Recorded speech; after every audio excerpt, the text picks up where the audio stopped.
Buenas tardes, mi nombre es Ingrid Calapi. El día de hoy, en la materia de bilingüismo y revitalización lingüística, vamos a hablar sobre un modelo etnográfico comunicativo de reinserción lingüística de la lengua andua o Katsakati. Para empezar, nosotros vamos a adentrarnos un poquito para conocer la lengua andua o Katsakati. La lengua Katsakati es una lengua ancestral de la nacionalidad del Angwa, que lastimosamente en la actualidad forma parte de las lenguas extintas del Ecuador y del Perú. Estas lenguas han estado a lo largo de los ríos Bobonasa y Pastaza. El Katsakati también pertenecía a la familia del Zápara, Iquito y Arabela, entre otras lenguas que también ya están extintas. En la actualidad, los herederos lingüísticos del Katsakati han hecho suya la lengua quichua, viendo esto como un proceso de quichuización. Esto se ha debido al resultado de las primeras misiones jesuitas del Alto Amazonas hace 3 siglos atrás. Además, esta lengua se extinguió en el año 2012 a causa de que el último hablante de esta lengua falleció, según las investigaciones de Gómez Rendón y Salazar en el año 2015. Son los angua, perdón, son los angua quienes lo asumen como un elemento constitutivo a la lengua quichua en el día de hoy, pero sin embargo, ellos están conscientes de que no es parte de su pasado. Por tal motivo, están convencidos de que es preciso recuperar el patrimonio lingüístico de sus ancestros. Esta problemática con ello ha causado la producción del proyecto de reinserción de la lengua ancestral Kansakati, guiada por los principios y criterios alternativos. Dentro de esta reinserción lingüística, nos encontramos con la disfuncionalidad comunicativa y funcionalidad orgánica. Si hablamos de revitalizar una lengua que para las personas es vista como algo sospechoso, ¿qué podemos decir de reinsertar una lengua? Que esto resulta como una problemática en la sociedad. En este aspecto relacionado a la lengua Katsakati, reinsertar una lengua en la actualidad tiene tres razones para su problemática.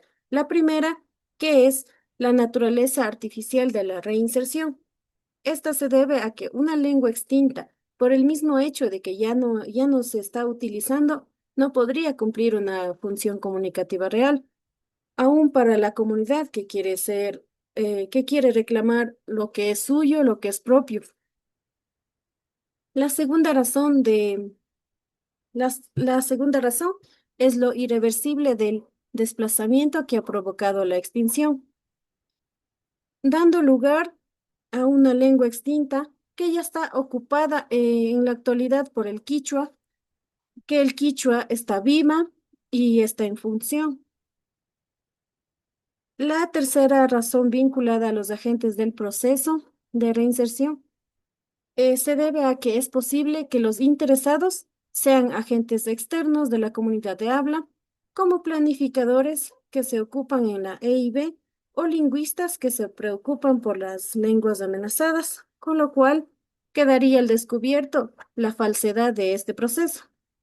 Dentro de la reinserción lingüística también, los rasgos distintivos del proyecto de la lengua Kansakati es haber surgido del proceso político organizativo de las comunidades angua. Al ser un proceso político organizativo fuera de las instituciones académicas y del Estado, no tienen apoyo. Por ello, la reinserción ha obligado a que los lingüistas y educadores repiensen la lógica del proceso, del por qué van a realizar este proyecto y de buscar sus propósitos, sus objetivos. Se ha expresado la imposibilidad de reintroducir el Katsakati como lengua plenamente funcional, que reemplace al quichua en la actualidad. Sin embargo, los líderes indígenas tienen el conocimiento y son conscientes de lo difícil que puede ser volver a reinsertar una lengua.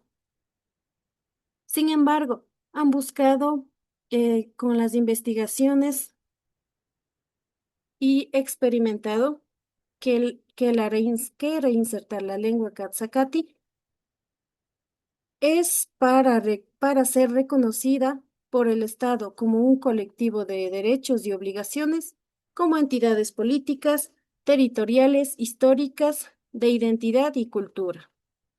Este fue el primer cambio en el paradigma que se dio el primer paso para abandonar el funcionalismo ingenuo para buscar un funcionamiento orgánico complejo. Dentro de ello también tenemos lo que es la oralidad y la escritura en la encrucijada de la disglosia. En este concepto de la disglosia se refiere a la existencia de dos variedades lingüísticas utilizadas en espacios distintos en la sociedad con propósitos de comunicación. Esta separación está políticamente motivada por la lengua alta A como lengua dominante y la baja B como lengua subordinada. A lo largo del tiempo ocasiona que si la lengua dominante asume que la lengua subordinada no es capaz de significar conceptos de un ámbito de conocimiento, termina invalidando efectivamente la lengua subordinada como código capaz de significar ese mismo conocimiento. Por tal motivo, la lengua subordinada se vuelve disfuncional, ya no la pueden utilizar y con respecto a estos papeles que cumple la lengua dominante, es el que más está priorizando su lengua. Además, también las lenguas indígenas y el español se desarrollaron durante los últimos 500 años en contextos disglósicos porque priorizaron el español como lengua oficial, que sin embargo, en nuestro caso, en nuestro Ecuador, no es así, porque la primera lengua y la que debería ser oficial es la lengua quichua. Sin embargo, sigo que priorizaron el español como lengua oficial, dicho así, entre comillas, desde siempre, con derecho a la educación formal, la escritura y a la comunicación pública, debido a que el origen de la dominación había excluido nuestra lengua quichua de los espacios, de ciertos espacios y había excluido el uso a los hablantes de nuestras lenguas quichuas. En este contexto, los líderes indígenas consideraron que para revertir la disglosia era indispensable utilizar las lenguas indígenas en la educación formal y darnos una escritura estandarizada. Por ejemplo, en la actualidad nuestra escritura estandarizada es el quichua unificado, que es como un requisito previo para nuestra habla. Esto no significa que la escritura fuera ajena a las comunidades indígenas, porque desde siempre nosotros hemos tenido nuestra lengua y nuestra escritura desde la antigüedad. Asimismo, por otra parte, el enfoque obsesivamente escriturario del uso escolar público de las lenguas indígenas ha resultado en la creación de una segunda disglosia. En virtud de ello, en la actualidad existe el quichua unificado que se utiliza en la escritura, en la educación y en la esfera pública, y en un número de variedades quichuas que no se escriben, pero sí se hablan, y sirven exclusivamente en el área doméstica y en la comunidad. De esta manera se dio el segundo cambio del paradigma de escritura letrada y con él la importancia de la gramática para la reinserción de la lengua. Por ello, han optado por una forma de escritura que produce textualidades complejas. Dentro de ello, mi compañera va a hablar un poco más a fondo sobre las textualidades complejas. Muy buenas noches, compas, y en este momento voy a hablar sobre la textualidad compleja lo analógico y lo multimodal. Bueno, en el texto nos explica de que la escritura en la enseñanza de la lengua indígena no solo es en letras, sino es, es a base de los movimientos, a base de las imágenes, de todo lo que contiene la naturaleza. En esto podemos ver que manifiestan que es como un tejido de símbolos con, con que nosotros podemos. Es como tejer, es como eh, insertar bastantes hilos y es como nosotros decimos en Quichua, aguana, es como poner hilos y esto es representado por varios factores que es los gestos, los espacios, los movimientos que ayudan a tener coherencia en la comunicación y y el contexto donde nosotros vivimos como indígenas. También nos explica, bueno, para profundizar el tema de la escritura, los investigadores, los actores de este texto han tenido, eh, han tenido que ir y mirar cómo era la vivencia de los Adnua. Y por eso podemos observar que ellos utilizaban cantos, utilizaban música, imágenes, colores de la naturaleza para comunicarse. También observamos que nos decía un testimonio de que una mujer adwa estaba comunicándose y a la vez estaba realizando cerámicas contando las historias. Y es con gestos y con todo eso ella lo realizaba. También tenemos el compartir el otro. No, no, arriba mismo está. En la primera mismo está. Comparación de la escritura alfabética con comunicación indígena. Nos dice que la escritura alfabética es muy limitada y digital, ya que se divide en dos partes, que es la letra y palabras. Pero en cambio, la comunicación que llevamos los indígenas, que llevaban los Aduat, es es pintar sus rostros, es como transmitir lo que ellos vivían. También tenemos la multimodalidad. La multimodalidad es el uso de varios modelos de expresión con imágenes, sonidos, palabras y movimientos. Esta representación está presente en las culturas indígenas como por ejemplo el que mencioné antes de la mujer Adwa que realizaba la cerámica.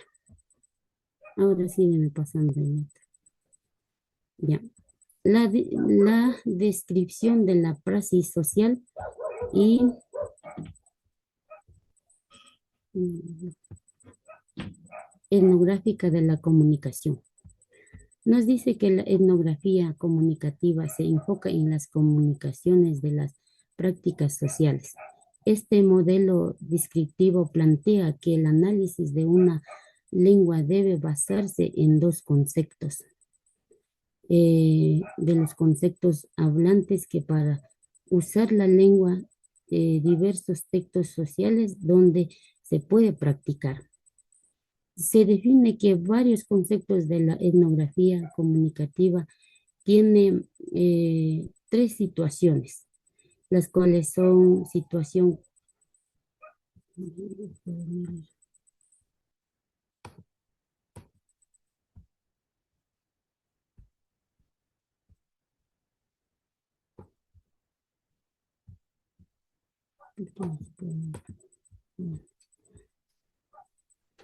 y nos explica también sobre el modelo SPACE, donde nos mencionan que ocurre cuando La comunicación tiene circunstancias dentro de la vestimenta del praxémica y la gestualidad en la comunicación.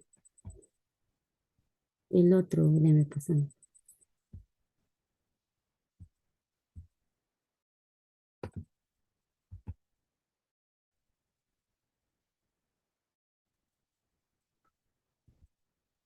Las comunidades Adwa y los antecedentes de la situación educativa actual. Mediante la información adquirida en 2013 y 2014 por los investigadores nos muestran que las propuestas primero conocieron la situación en la que ellos vivían.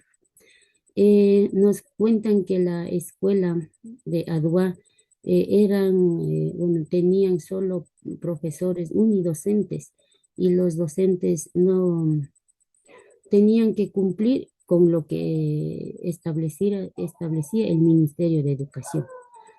Y ellos tenían que explicar o dar clases de todas las áreas, como es de ciencias naturales, ciencias sociales, lengua y literatura, matemáticas, computación, pero sin tener conocimiento previo de lo que ellos tenían que transmitir a los niños. También podemos observar eh, que las autoridades no tenían interés de ayudarles, solo los exigían y con eso los docentes estaban expuestos a poder explicar y no recibir las capacitaciones. Ellos se manejaban mediante el, mediante la convivencia que ellos tenían con los estudiantes. También observamos para iniciar con este proyecto, los CATIS pudo implementar 5 talleres de lenguas y culturas desde el año 2012. Gracias a este método que ellos utilizaron la gramática y la traducción para los pueblos indígenas.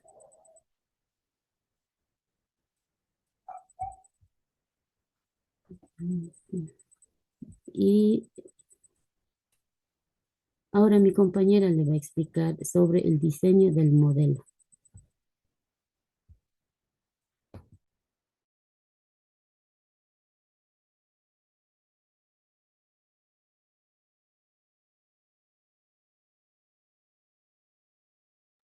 Buenas noches, licenciada. Buenas noches, compañeras. Yo les voy a explicar un poco sobre la nacionalidad Andoa, que está ubicada en Ecuador. Bueno, el texto de Gómez nos dice que esta lengua trata sobre el proceso de recuperación, ¿no es cierto?, que están en peligro de extinción.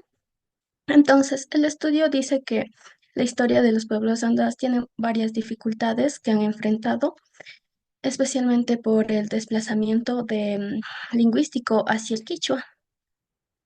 Y también trata de fomentar la importancia de recuperar el idioma y con un elemento central para reafirmar su identidad cultural y étnica. Nos dice que no solo se puede recuperar esta lengua de manera formal, sino también informal, en varios contextos. A partir de las observaciones que tiene este texto y el trabajo etnográfico con la ayuda de las comunidades y también los que conforman la comunidad, y con los miembros. Se determina contextos en que esta reinserción de la lengua sería efectiva no solo en lo instrumental, sino también en lo simbólico. Nos dice que hay 4 contextos de uso de la lengua, como en las festividades, en el hogar, en la escuela y en los programas radiales. Ya. Las fiestas abarcan una gama de prácticas de significados políticos y religiosos, culturales, donde estas actividades conjugan, permitiendo la comunicación entre todos, entre niños, entre hombres y mujeres y adultos, como también ancianos. Ya. Las fiestas son donde se intensifica la interacción social de la comunidad y hacen prácticas de conjuntos de protocolos y rituales en los que cada persona asume un rol. Y también en las fiestas es donde es más sobresaliente de la nacionalidad andoa, ya que integran diversas expresiones musicales, escénicas, plásticas, gastronómicas, entre otros. En el complejo festivo, el único que no solo permite, sino que demanda la participación de todos de la comunidad, como niños, hombres, mujeres y ancianos, como mencioné, se reúnen todos en un solo espacio para interactuar de manera constante. Por ello, es necesario repartir grupos en actos comunicativos para el modelo de speaking del habla, como la elaboración de la cerámica, servir la comida y la bebida, preparación de chicha por mujeres, la pintura facial y el festejo en casas donde todos son partícipes. Instrumentación de la propuesta. En el texto nos dice que analizaron un acto comunicativo determinando aspectos lingüísticos y semióticos en general. También el ambiente y la escena en que tiene lugar el acto comunicativo, como decíamos, en las fiestas, en el hogar, en la escuela y entre otros ambientes. El tejido es en la casa de unas mujeres alfareras, nos dice, donde se da conocimientos del trabajo de acuerdo al género. Con la ausencia de hombres se promueve confianza y camaradería que desemboca conversaciones de asuntos privados que no se trataría en otras ocasiones. Entonces es ahí donde se genera más la lengua de los Andoa. ¿Ya? También las participantes son niñas, jóvenes y ancianas, tejiendo cerámica. Esto transmite conocimientos no solo de alfarería, sino de cultura oral, medicina y otros ámbitos de la vida. Mientras realizan el trabajo, ellas cuentan historias, comparten también secretos, ríen e incluso cantan. Las mujeres adultas Andoa enseñan a sus hijas sobre el tejido de manera informal y fácil de comprender para ellas. Conclusiones. Según las investigaciones de Jorge Gómez y Diana Salazar, el modelo etnográfico comunicativo de reinserción, la lengua andoa tiene como propósito ser reconocida por el Estado ecuatoriano como un colectivo de derechos y obligaciones como entidades políticas, territoriales e históricas. Se puede reinsentar estas prácticas letradas dentro de estos actos, eventos y situaciones comunicativas que forman parte de la de la vida doméstica y comunitaria. Por ello, la educación formal o escolarizada no constituye el único ni el mejor espacio para la revitalización de nuestras lenguas indígenas que son amenazadas y como también para la reinserción de lenguas extintas, sino que estas requieren de contextos sociocomunicativos relevantes como el trabajo en conjunto, como dijimos, dentro de la comunidad misma. Por ello, nuestro dilema es integrar paulatinamente actividades de reinserción en la vida diaria de las comunidades y familias. Muchas gracias. Agradecemos por escucharnos. Esta información la hemos sacado del documento de Jorge Rendón y Diana Salazar del año 2018. Gracias, compañeras. Gracias, docente. Muchas gracias. Muchas gracias.